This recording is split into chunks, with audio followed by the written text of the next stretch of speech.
I just want to read something to you. I want to give you a little nugget because all the time we say that we've gone to God and we've prayed and we've asked God, and why have not I received that which I've prayed for? I know God heard me. Well, let me read this verse for you.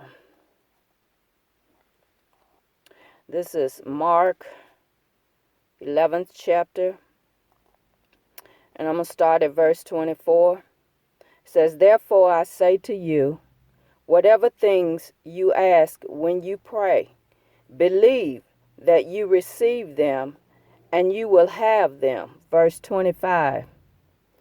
"And whenever you stand praying, if you have anything against anyone, forgive him, that your Father in heaven may also forgive you your trespasses."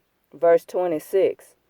"But if you do not forgive, neither will your Father in heaven forgive your trespasses." Now, I read that because a lot of times we wonder why our prayers weren't answered. But if you pray and you're praying and asking for the wrong reasons, and you're praying and you're asking for things you're not ready for, and you're praying and you got anger and hate in your heart, God can't bless you. He's got to wait until your mindset is ready, and he's got to wait until you're able and ready to receive the blessings he has for you. God's timing is not like our timing. And believe you me, what God has for you, and when it's ready for you to have, you'll have it. So a lot of times we rush and we rush and we rush and we push God, but that doesn't move God. Just as a parent doesn't give keys to a 2-year-old or a 3-year-old because they're not ready to start driving, nor are you ready for some of the blessings that you're asking God for. So God does hear, God does answer, but is your heart right when you ask God for what it is you're asking for? Are you truly praying, and are you truly believing God? Because in all things, you have to have faith. God continuously says the faith, faith, faith. He never stops using the word faith. We have to stand in faith and believe God, and we have to come before him right. We have to come before him with a right heart and a right mindset. I just wanted to throw that out there because a lot of people began to wonder and doubt that God can move or that God can do. Don't doubt God. God can do exactly what he says he's going to do. God can move how he chooses to move and when he chooses to move.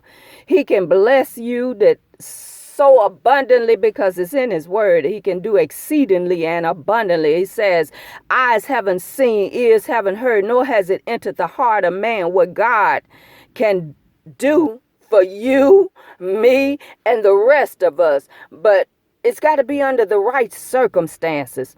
So don't get caught up in thinking that God is not going to move for you. Don't get caught up in thinking that God can't move for you.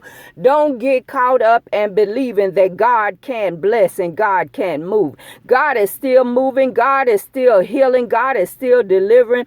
God has not stopped doing anything that he can do because he's an awesome God. He's an awesome daddy. There is none like him, and he is a mover and a rewarder of them who diligently seek him. God can do anything except for fail. Despite what you've been led to believe, there is no failure in God. God has the hookup.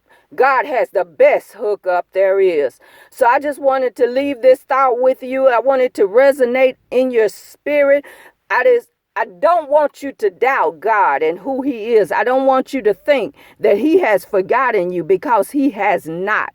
He is an awesome daddy. He is like no other. God is an awesome, awesome daddy. So look, pray, believe, and walk in faith.